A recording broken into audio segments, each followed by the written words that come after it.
Hello and welcome to episode 217 of the Mark and Me podcast. As always, I'm your host Mark. Now today's episode is the fourth and final part in my 4-part 2000trees podcast specials. This has been one of my highlights since I've started podcasting, bringing you interviews with 12 different bands. It all started on the first part when I had Can't Swim, Foxjaw and Stick to Your Guns. So much fun, so much energy, and 3 of the best bands out there right now. I followed this up with Super Love, Orchards and Holding Absence. My most recent episode was Nervous, Jen and the Degenerates, and the amazing Boston Manor. And today I'm bringing you 3 brand new interviews. I'll be kicking things off with the amazing VUKOVI, a return to Mark and Me for the incredible Rolo Tomassi, and then to top it all off, I have the absolute legends that are Anti-Flag joining me.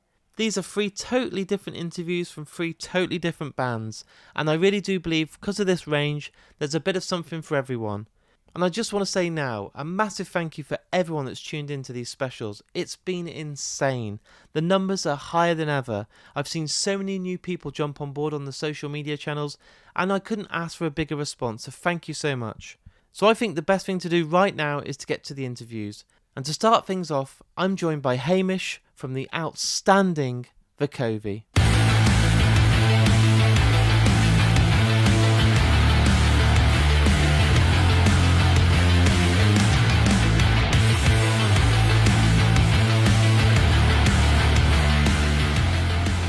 Thank you for joining me today on the Mark and Me podcast. No problem. What I want to do today for anyone that's tuning in for the first time to discover your band is take it right back to the very start. So tell me, when you were a kid, what was that first CD maybe you bought with your pocket money and you were like, fuck me, I want to be in a band? I know the exact answer to that. It is Californication by the Red Hot Chili Peppers. And I remember buying it out of like a not a second hand, but like a cheap bin in W.H. Smith's. Yeah.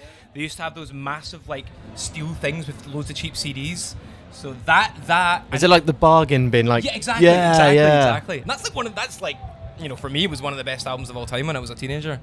That and probably Rage's first album, Rage Against the Machine's first album. Oh, nice. Self-titled, isn't it? Self-titled. Yeah. Those were the ones that made me air guitar. Yeah. Do you know what I mean? Standing in front of the mirror thinking you're Tom Morello. Yeah, 100%. And Wes Borland as well. He was God, he's still got it, man. I've got tickets to see Limp Bizkit, and people are like, "Why? It's not the '90s." I'm like, honestly, it's not the '90s. What? They're still fucking. He is fucking incredible. His riffs, you still remember now, 20 years later, and they sound like they recorded yesterday. I couldn't agree more. The riffs are still modern as hell. Like, Can I swear, by the way? You can swear. I think I've said fuck twice already, so it's absolutely fine. I love that. And that's a good start. Californication, John Frusciante as a guitarist, I just fucking adore him. Yeah. The stuff he did on that album and Blood Sugar Sex Magic, I just think... Oh wow! Yeah.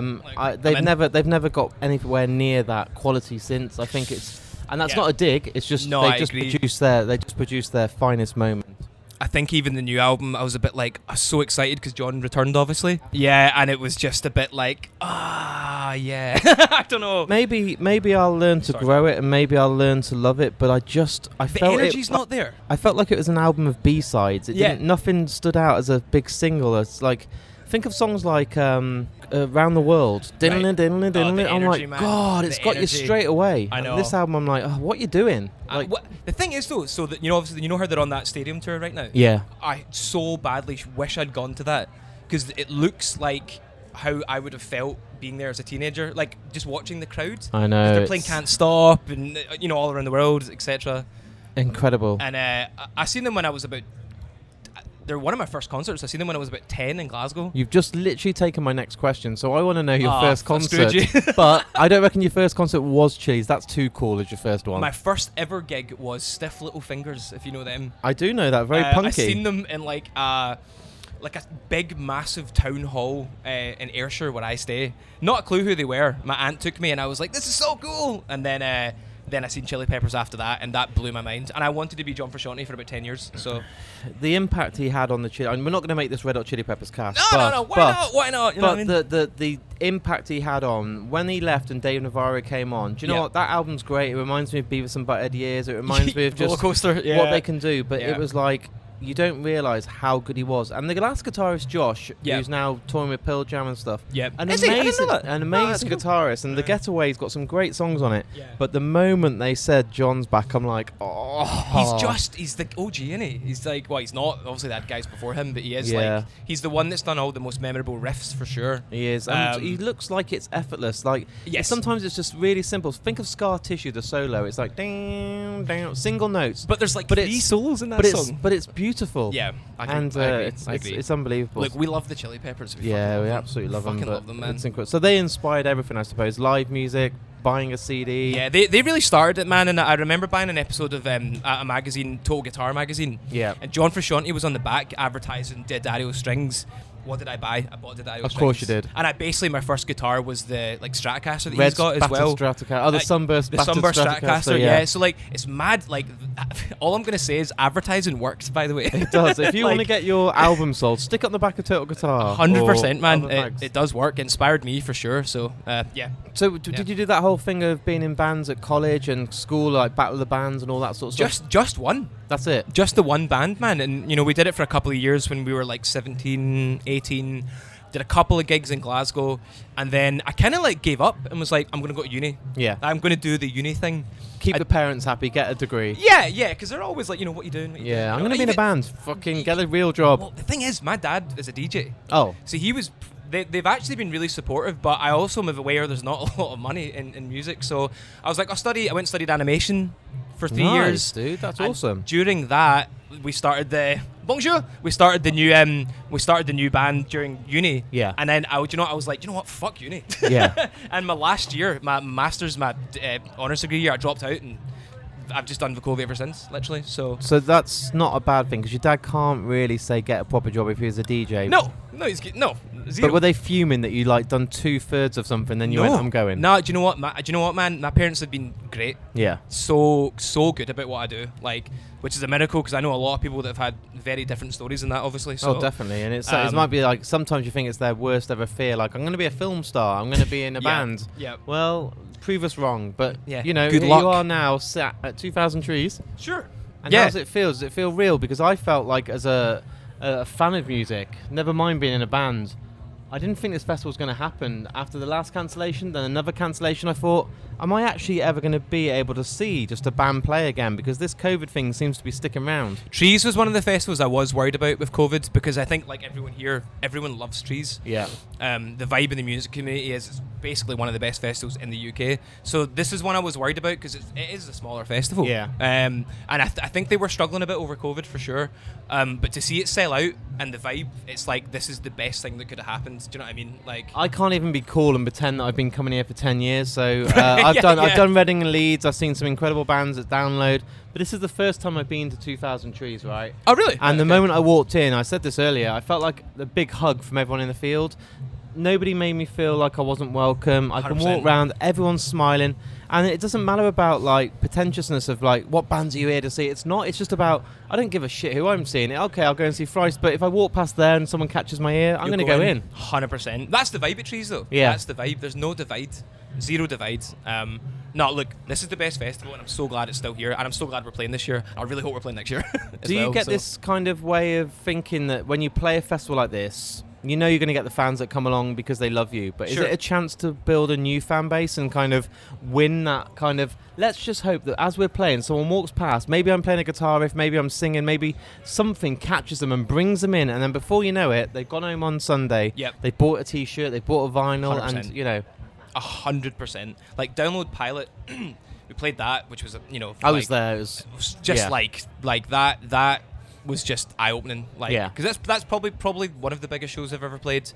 And after that show, the amount of like fans we got, the amount of tickets we sold for our sale after that, tickets we sold for our tour after that was just like so noticeable. It was crazy, man. So yeah, for sure, festivals are the best way to get fans, new people on board, for sure. Like I could show you stats to prove that. Do you know what I mean? Do you still get nervous? Do you still get that kind of fear in your stomach of like, today's the day, I'm looking at the poster, I'm seeing bands like Thrice who've been in the business 20 years, I'm seeing Turnstile that everyone is raving about, but we somehow need to justify our reason for being on this scary. poster. Yeah. Oh my, it's shit scary. I woke up, me and Janine, our singer, both woke up today, Yeah. like feeling sick. Do you know what I mean? Like, and like we've been playing shows for years, man, and we've done some big shows, but you still, it doesn't matter, man. It doesn't matter. You still wake up and you're like, that pit, the butterflies in your stomach, and I couldn't really eat breakfast. But I'll tell you the solution to that. Alcohol. Yeah, just start drinking. Booze. Yeah. So we stopped at Tesco and bought a lot of vodka on the way here. That's and good. I've not and you can bring it in willy-nilly. Exactly. That's Yeah. the thing about trees, man. How good is that? They're not trying to rip you off. No, you can't bring it in. Yep. You know, come on in, get pissed. Download Pilot was the same. Yeah. Which is a game changer because most big festivals, they're like, absolutely not. No, we want you to be Tenner buying for a pint, £6 Carling. Yeah. It's warm. So no, A, I shit myself, and B, festivals are the best way to get new people on board your band. 100%. I like the fact you're still nervous, and I think the moment that you don't get nervous is maybe the day you don't do it anymore. 100%. Like, then you're just resting on your morals, and I think it wouldn't be very cool if you've not got that. Oh, here we go. We're gonna fucking have to really prove ourselves. I don't know. I think the fire's gone out for me. you have to be nervous to care. Yeah. I think, and we really care, man. Like, we really want this to be a great show. Like, I have no idea what to expect. No. The last 3 times we did Trees were amazing, but I'm not going to pretend. I'm not just going to go, it's fine, that'll happen again. Might not. Do you know what I mean? We need to go and put, a lot of energy into it. So, but drop me in, I'm ready. Let's do it. Do you kind of set yourself targets? So I know it sounds ridiculous, but you look at yourself on the lineup on the poster and you think, next year I want to go on to that stage. Absolutely. Or I want to, yeah, of course. If you're not doing that, then I think you need to be thinking like that. Otherwise you're going to sit like this. Yeah. And your love will die eventually if you do that. I think you do need to see. Me and Jenny need to see progression to keep the passion up. Of course. Because once you've been doing it for 5, 6, 7 years, you need to see progression. Do you know what I mean? You just have to, mate. It's good it's to a hear. drug. Do you know No, what I mean? it is, Like, and you want to be the best at what you do. Yeah, 100%. And we've got a lot of work to do, man, and that's good. Do you know what I mean? Yeah. Like, keep us working. We just want to go tour, man, and that's why COVID's been a bit brutal, because we've obviously played 1 tour last year, did the Creeper tour this year, and did 2 festivals last year. But that's it. That's not a lot, It's is not it? a For lot of what shows. you want to get up and do, and you live and breathe it. I want to be away 6 months a year, man. Yeah. Do you know what I mean? It's like, so hopefully as of the end of the year next year, that'll be the case. But no, we want to work, man. We want to earn our place. You know what I mean? For sure. So. Do you look at the poster and kind of see other bands on this bill and think to yourself, like, I hope we can get a chance to see them over the weekend? You get to enjoy the festival, or is it work, get up, set up, You get go to see home, fuck or- all. I know, it's frustrating, isn't it? Yeah, I seen a bit of Rome, because that's their last festival set they're ever going to do. Caught a bit of that because my girlfriend wanted to go, and I just want to see a bit of Turnstile. Yeah. And then I'll be happy. Do you know what I mean? That's cool, because we're not staying, man. We're boosting back up to Scotland after this. So It's not a short little round no, the it's not corner either. exactly, man. Exactly, because folk are like, "Oh, you staying for a beer?" And it's like, we've come from Glasgow. Yeah, Do you know what I mean? it's a bit of a trek. Yeah. I'm getting stared at a lot. I'll end with my final question for Yes, you. What I do on yeah. this podcast to kind of keep it as original as I can. Yep. Anyone that comes on gets to choose the outro piece of music. So after we've done this interview, it's all edited, it's wrapped up, and it's out there for the world to listen to. Ooh. You get to choose that very final piece of music. Oh, you son of a It can bitch. be by any band. People in bands struggle at this the most. Like, they're I'm like, for already fuck's struggling. sake, I got it Okay. down to 100 in my head. But what's the Right. one that comes to your heart and soul? Don't pick your own band. That's No, right. Bloody hell. Yeah, but Uh, what's something that when I asked the question, maybe it came into your head straight away? Do you know what? The answer to that is actually Willow's new single. Have you heard Willow's new single? Will Smith's daughter. I haven't heard it. Her No. new single is so good. Yeah, I can't remember what it's called, which is embarrassing. I'm gonna have to Google it. I think it's called it might be Faulty or something like that. Something like that. Just check her new single. Yep. Play that. That song is like nostalgic to me. It feels like even though it's just come out. yeah, it feels like if Bombay Bicycle Club were heavier. And Bombay Bicycle Club are one of my favorite bands of all time. So you just brought me straight onto board. yeah, so there you go. That's amazing, man. Thank you for your time, dude. I really appreciate it. It's a No pleasure problem. to speak to you, man. And I can't wait for next year to see that poster you hire up and keep going and keep going. If you talk to me and I'm not nervous next year, slap me. I will do. I'll come over like, you fucking lied You for an son hour of a an bitch, interview. you're like- yeah, Cheers, yeah. man. No problem. Thanks so much, man.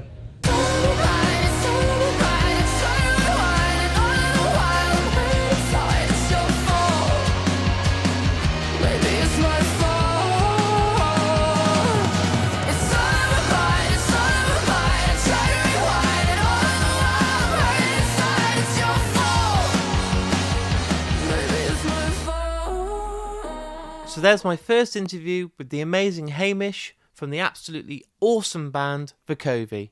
You need to go and check them out. Again, one of the bands that had the biggest hype all weekend, and I've seen so much feedback online about how much their set blew everyone away, and they're just going to get bigger and better. Next up is a returning guest for Mark and me. I'm joined by James from Rolo Tomassi, but he's also brought Chris from the band with him, and I'm so glad because they're such great guys. The passion is incredible. Their tent was absolutely stacked at 2000trees, and for me, they're a future headliner. They're just absolutely incredible live and totally captivating. And for me, there is no other band that sound like Rolo Tomassi. They are doing something so unique and so incredible. So here's my interview with me, James, and Chris from the incredible Rolo Tomassi. And all I want is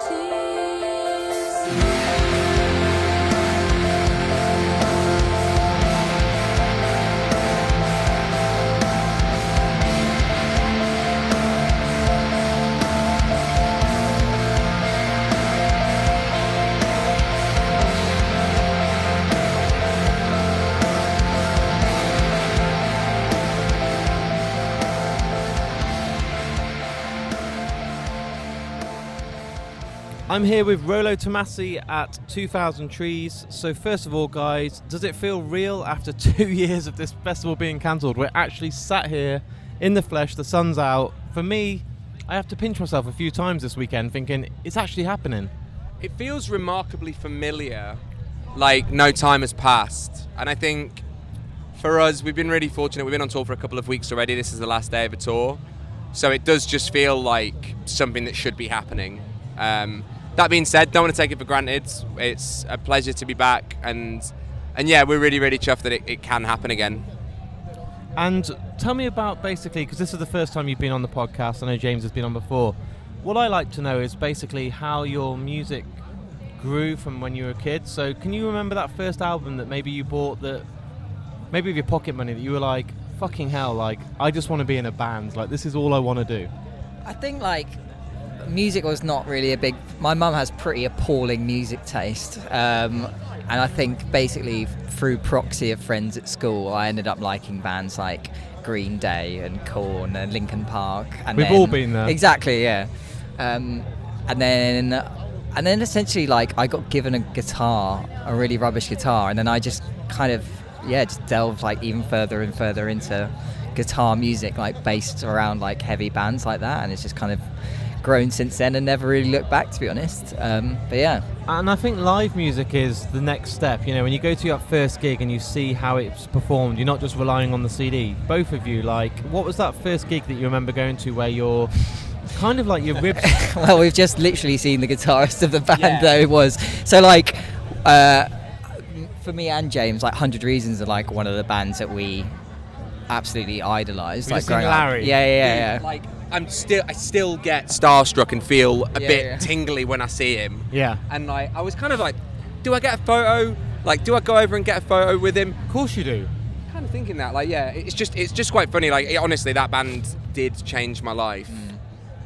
Ideas Above the Station, or Ideas Above Our the Station, yeah. genuinely is one of my top 10 albums, along with like Headers for Heroes, Neon Handshake. Yeah. Those albums that came along, Biffy Clyro, Black and Sky. Yeah. There was just this British scene of bands like Million Dead, and they came along, and Reuben, massively Reuben, and 100 Reasons, man. Like, I remember seeing them on Top of the Plots playing Silver. I remember watching that. Richard Blackwood presented it. He's there. Yeah. And I'm like, that band should just still be going playing that album in its entirety, because there's a reason. Like you both just said, you've seen them live and it blew your mind. Yeah, and they're still to this day the band that I think I've watched the most. Same. Like, despite them not being together for how many years? Discounting bands that we've toured with, which I don't, and they're not part of that conversation. Yeah, that's fair. Like, in terms of bands that I've paid to see the most, they are 100% the band that I've seen play the most. So go and get a photo, man. I might do. He's still Walk stood. off from the interview. Go do He's it. not quite in earshot, but I can see him. Right. We'll all maybe, get a maybe group for the shot. best. I'll pretend it's for the podcast, so it doesn't seem too nerdy. Like, can we just get a photo? But when you look at this festival, for me, it's my first time here. I have to admit, it's the first time I've been here. But it feels like the biggest hug as soon as you walk in. Everyone's on the same page. There's bands that have come from the smallest stage that work their way up to the main stage. It's got history for you guys, hasn't it? It must feel incredible coming back and being surrounded by these amazing bands, seeing yourself on the poster with Thrice and Jimmy Eat World. Does it seem like a dream come true? Yeah, it's like, I think every time we've come here, we've had a pretty amazing show. Like it's always been like one of our favorite like festivals to play. So like coming back, you know, is always brings back good memories and stuff.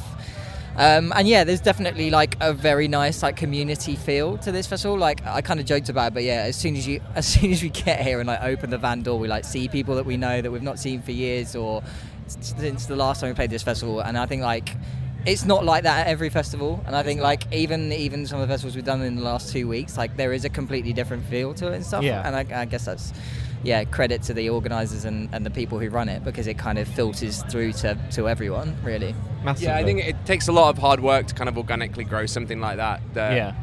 The kind of feel that we get in these areas backstage and stuff does kind of seep out into the audience. And I'm sure there's people here that are meeting friends here and they've seen, wow, look at all those ants. Jesus. Oh my Flying God. Ant Day.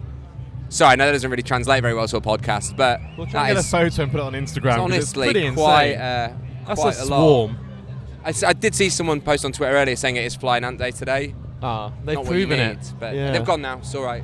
2,000 Panic's over. But yeah, no, I think that James and everyone that involved in this festival have worked really, really hard in creating that kind of feeling that we're talking about, and it's just absolute credit to them that they've managed to build it and to sustain it, and that it's survived a pandemic and has come back stronger than ever. Clearly, yeah. And you guys said this is the end of your UK tour. Do you still get really nervous for a festival like this? Do you see those bands that have been around 20 years and think, ugh, or do you just look at it as a chance to just go on and just have fun? Truthfully. I think like there's more pressure at UK shows and UK festivals, I think, for me personally. Like we've just done like Roskilde and on this tour, so we did like a European tour with like a dotted bunch of festivals across it. And like Roskilde is like a massive festival, like bucket list festival for us in a way.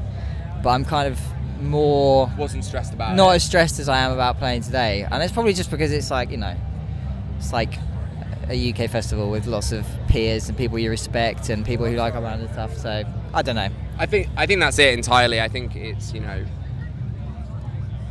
the idea. Yeah, there are people here that we know, and I've just seen Larry from 2000 Reasons. I mean, if he comes and watches, what's he going to think? Like that's. I'm going to go and tell him to make sure that he sees I'm your not going to set. stop thinking about it. Yeah.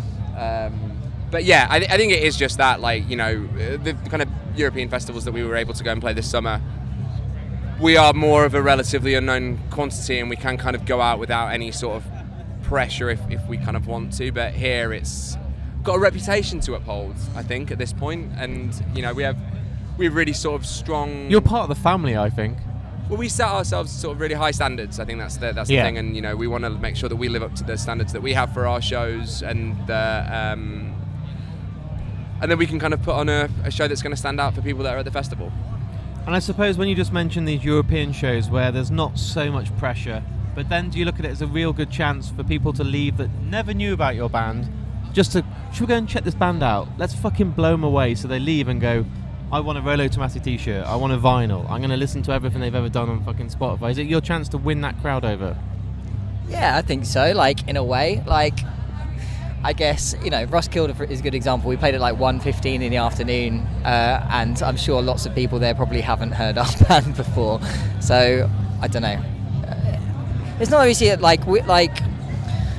if people come away and go like, I like that band, that's cool, like, and we get more people from it, great. But you know, we just love doing it anyway. Like, Yeah. do you know what I mean? We'd probably do it if it was like 10 people watching us or 10,000. It doesn't really matter. Like, we love playing in this band, we love writing the music we do, we love the opportunities and stuff that it gives us, and places in the world that we get to go to that we never normally would, and if along the way we can get some more people to kind of like our band and buy into us as a concept, then great. And now you're back off this tour, what's the rest of this year looking like? Is there more festivals, is there more touring, or are you just going to have a bit of a fucking breather? So this is the last show of the tour that we're on currently, and that'll be it for the summer. We have one final tour this year. We're going to the States to do a few weeks on the East Coast in September, which is great, and that's, you know, something that we can go back from this, have a little bit of a breather and kind of like regroup, and then just get our teeth stuck into what we want to do for that and the kind of show we want to put on and the songs we want to play, and have a real good think about it, and just make sure that we were as prepared as we can be, because that's, obviously quite a big trip to undertake, and it does take a lot of time in terms of all the exciting logistical things that go into touring that bands don't necessarily talk about and that people don't necessarily want to hear bands talk about. But we need to go back and just work on making that happen, really. So that'll be it for this year. There's a London date. I keep seeing posters around the festival. That's good. I'm glad you've noticed it. Yep. That's what I was going to say next. February next year, we're going to be playing our biggest ever headline show at the Electric Ballroom in London. It's going to be our UK headline Beautiful. exclusive for 2023. So after we get back from the US, the focus is going to switch to that and preparing for the tour that's a part of, and for that show specifically. Only UK show next year? Only UK headline show. There's an important distinction to make. Nice, lovely. If you look at the poster again next time you see it, you'll see it says that.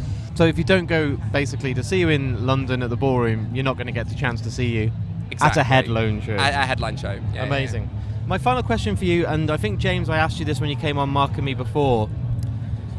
What I like to do is ask whoever's on the podcast to choose the outro piece of music. So once the interview's done, you get to choose the outro song. So it can be a song that you love by any band. Maybe 100 Reasons, as we've just been absolutely gushing over them, to be fair.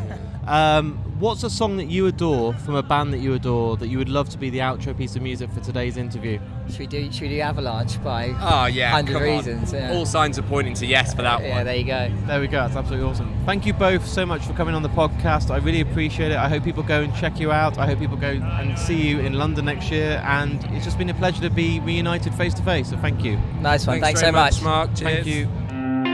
The avalanche we strode towards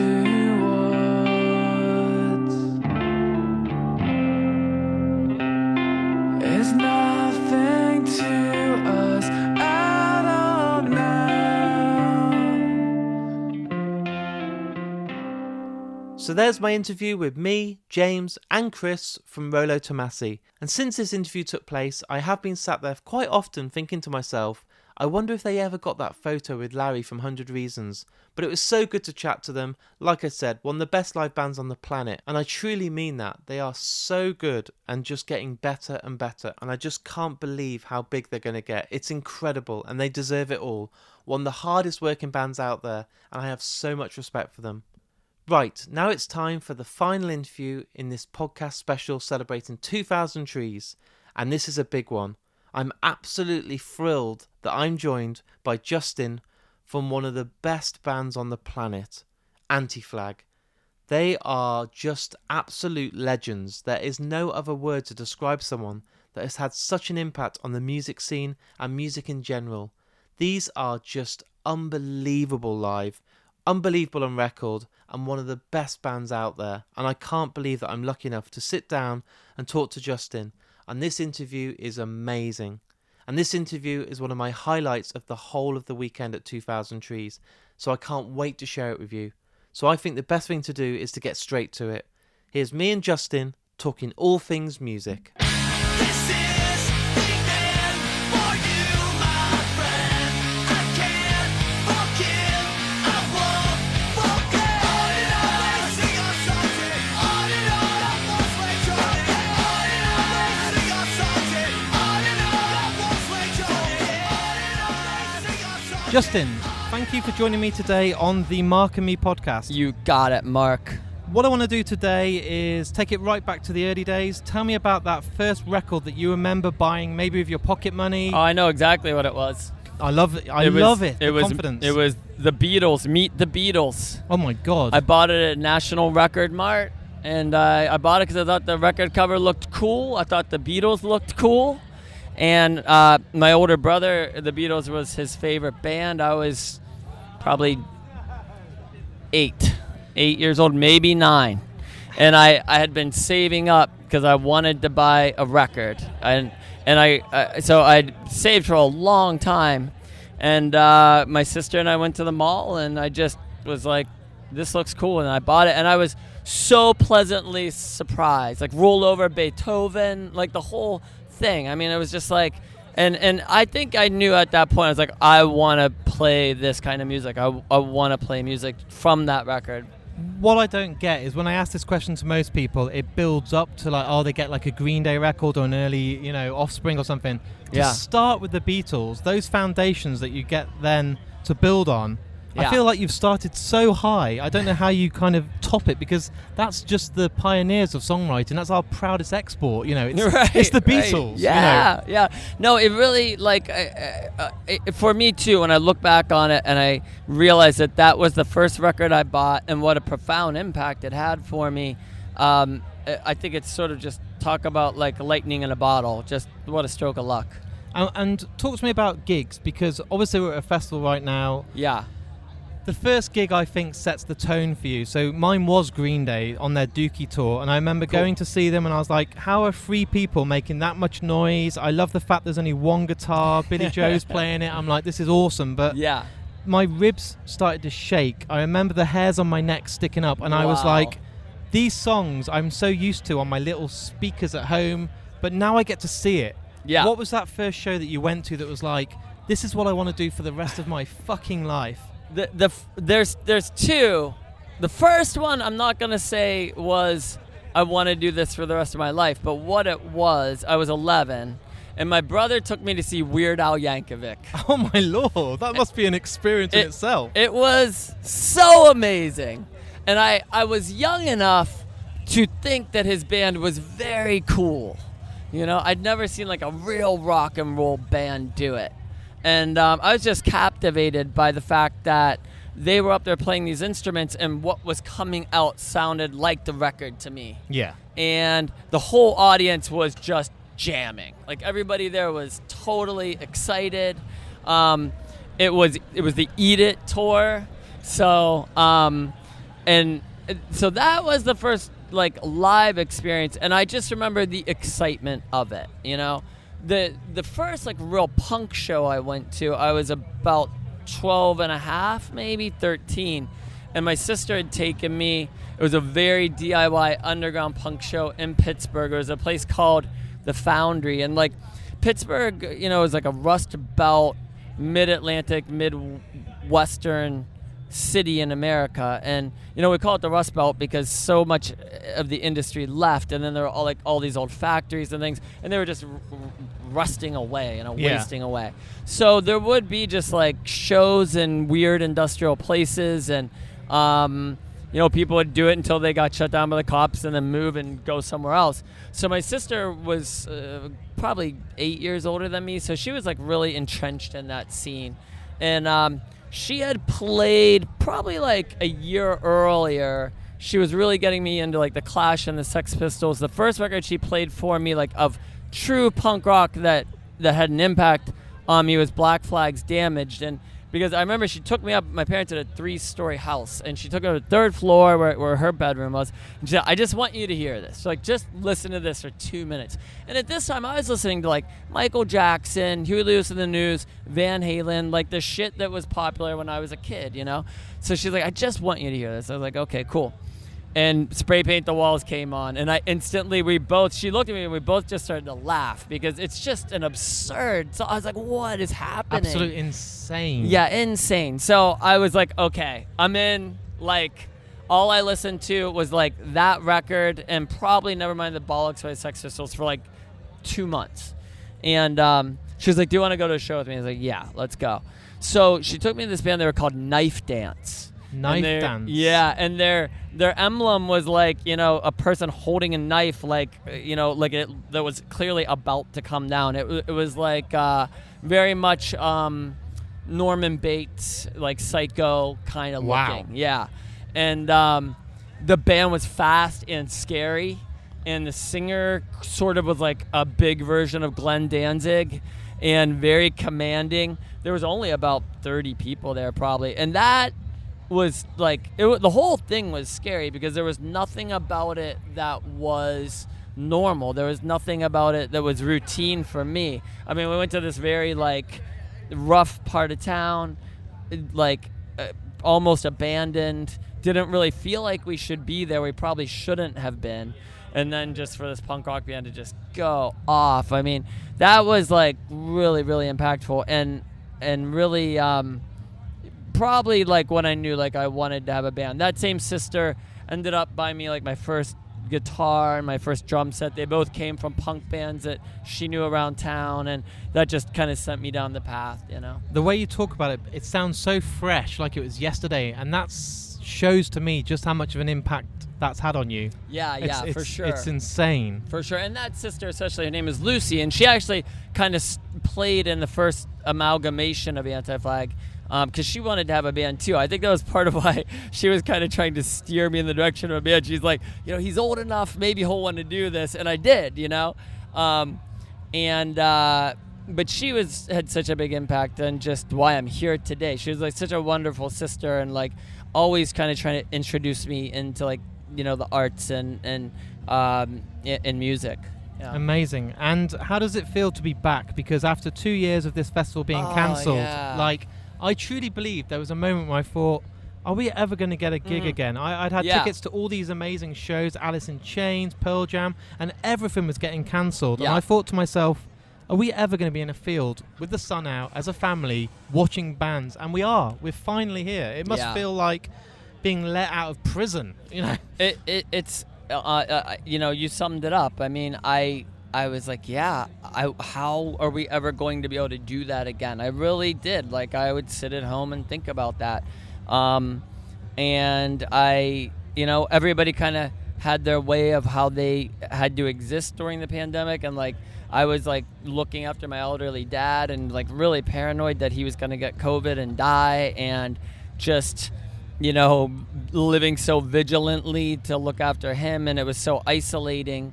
And just wondering, like, does this ever end? You know, can I keep him safe? Like, so the fact that, we did get through it. He's still okay. And, like, here I am. I'm so glad to hear that. My dad's 85 and he had COVID, but he got through it. And I was like, every day, like, please don't fucking let this be the reason we say goodbye. Right. Like, you know. Absolutely. Yeah, and there's heartbreaking stories like that, you know, and like, so to know that we've come out on the other side of that, and, you know, and honestly, like, in my case, like, pretty unscathed, like, from that side of it. So I'm doubly like grateful, because I know people that really just had awful losses, and so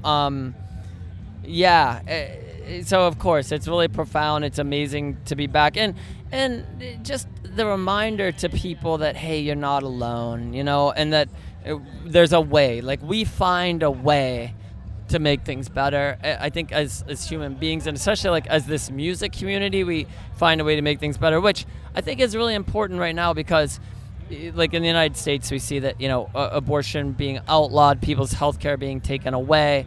We see just the issues with racism that were highlighted kind of during the Donald Trump period, the issues with immigration. Obviously, we're dealing with like climate crisis here in the UK. You know, you have like political crisis with immigration and Boris Johnson and Brexit and all these things.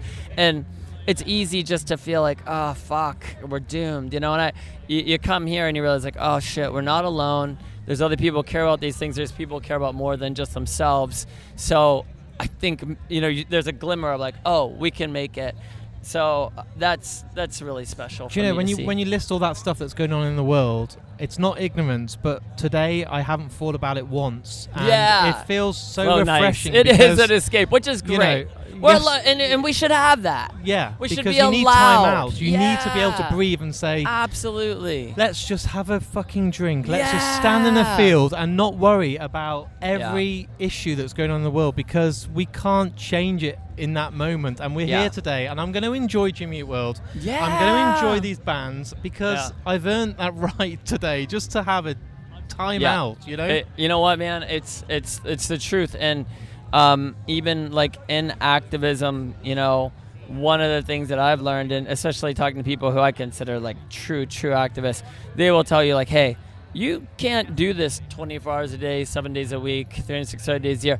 You have to take time out, and you do have to have the show, or you do have to do whatever it is that you love and recharge and go out. And without that, you will just burn out, and then you won't be any good to anybody. And considering what we've all gone through, everybody deserves this. I hope everybody has a moment like this that we're having, sitting here talking to someone Yep. like who you Yes, enjoy, so true. and someone refreshing, and I savor it's these exciting. moments. It's Yeah, exciting to like, wow, great. It is. It's a celebration, and Yeah. this feels like the right size. Everyone seems to be like a family. It's beautiful, and it just feels so good to be here.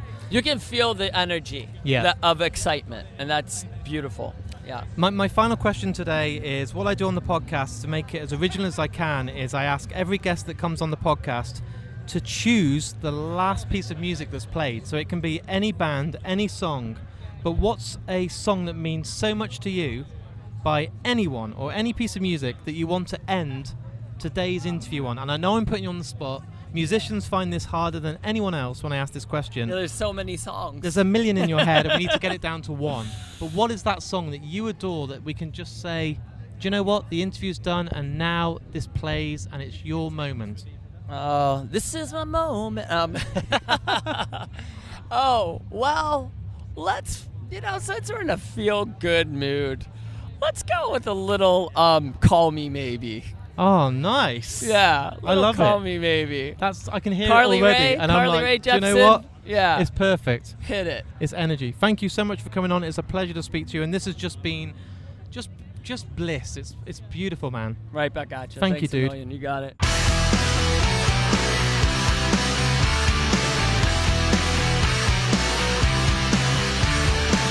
There's no escaping the American attraction. So there it is. That brings us to the end of the 2000 Trees 4-part podcast special. 12 interviews with 12 different bands, and I can safely say to end on Justin from the incredible Anti-Flag was the highlight for me. What a great guy, so in-depth, so thoughtful, and just an incredible human being. And I really hope he returns to Mark and Me, because I can imagine talking to him for easily a couple more hours on music. He's fascinating. I just want to say now a massive thank you to each and every person that's took the time to listen to these interviews. It was a huge amount of work, so ambitious thinking I could go there and try and capture all these different interviews, but I did it. And I'm so glad that I've been able to release them right after the festival, so all those people that have gone, had an amazing weekend, can kind of rejoice and celebrate and remember these amazing times through hopefully this podcast. So thank you again to every single person. I also want to give a massive shout out to the amazing people I met during the weekend. I got to meet Dave from the band In Me, who I spent the day with, and he's just absolutely lovely. I can't wait to welcome him on Mark and Me in the near future. Sean Smith from the amazing Raiders, who were one of the best live bands I saw all weekend. He's hilarious, he's become one of my good friends backstage, and we just hang out and have an amazing time. The stories that guy has are incredible, and he'll also be coming on Mark and Me in the near future. I also want to give a huge shout out to all the record labels, the band managers, the agents, the PRs, and all the people that help this podcast. People go out their way to help me, and it means the absolute world, and I am forever in debt to you, and I never take any of you for granted. And also a massive thanks to the amazing Good as Gold group. Hayley, Holly, Matt and Harris. You guys have helped this podcast more than anybody. It's so incredible to see how much your hard work pays off each and every time, and this festival is a perfect example about how a team can work so well and produce just something that is genuinely magical. This festival for me is now my favourite festival I've ever been to. I'm so excited to see what happens next year, and I'm going to be there. I'm going to be recording more interviews, and who knows what could happen. It could go on to bigger and better things. And I want to give a massive shout out to my good friend Kinza, who joined me for the whole weekend, taking incredible photos and capturing these magic moments, which I think really help when listening to the interview. To see these images, to see these bands having a great time means so much, so a massive thank you to you. Right, my final thing I want to say is if you've enjoyed today's episode, please share it. Go onto your Facebook, Twitter or Instagram. All the links are on markandme.com. It costs you absolutely nothing to do and can make a massive difference to Mark and Me. I also do have a Patreon page, so if you've enjoyed these 12 interviews and you want to buy me the equivalent of a coffee, jump on there. The link's on markandme.com, and for each and every month, I guarantee you at least 2 episodes every week. Not only that, you'll have some exclusive episodes that are Patreon only, and so much more. Some welcome packs, some prizes, and honestly, I do all I can to reward you to say thank you. I don't pay myself for this podcast. All the money goes right back in and allows me to do things like this. Travel to festivals, to gigs, to events, and get interviews, which basically means episodes for you guys at home. And finally, this event for me was incredible. Some of the highlights for me were seeing Turnstile for the first time. I've been obsessed with that band since I left. Thrice, my favourite band of all time, and I'm sure you gathered that by now, blew me away. Their headline set was incredible. I don't believe Dustin has ever sounded better. And hey, Jimmy Eat World, one of my all-time favourite bands. Their set was just unreal. Hit after hit. The crowd were incredible. And for me, the festival overall was just an absolute hit. I absolutely loved every minute since the moment I got there. And for me, it's given me some memories that I want to share forever. Right, I think I've covered absolutely everything. But just before I go, maybe, just maybe, I recorded a couple more interviews during my time at 2000 Trees. So all I'm going to say right now is keep an eye on my social media channels, keep an eye on my podcast feed, because you never know what might happen. So, until then, look after yourself. Thanks again for listening. Be safe, and I'll speak to you all very soon. I threw a wish in the well. Don't ask me, I'll never tell. I looked at you as it fell, and now you're in my way. I trade my soul for a wish, pennies and dimes for a kiss. I wasn't looking for this, but now you're in my way. Your stare was holding, ripped jeans, skin was showing. Hot night, wind was blowing. Where you think you're going, baby? Hey, I just met you, and this is crazy. But here's my number, so call me maybe. It's hard to look right at you, baby. But here's my number, so call me maybe. Hey, I just met you, and this is crazy. But here's my number, so call me maybe. And all the other boys try to chase me, but here's my number, so call me maybe.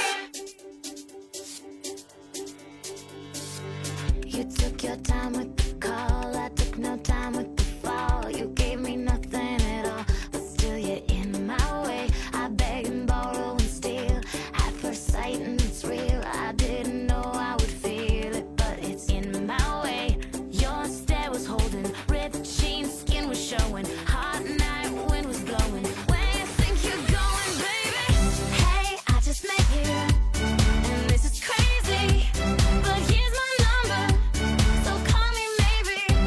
It's hard to look right at you, baby. But here's my number, so call me maybe. Hey, I just met you, and this is crazy. But here's my number, so call me maybe. And all the other boys try to chase me, but here's my number, so call me maybe. Before you came into my life, I missed you so bad. I missed you so bad. I missed you so, so bad. Before you came into my life, I missed you so bad. And you should know that I missed you so, so bad.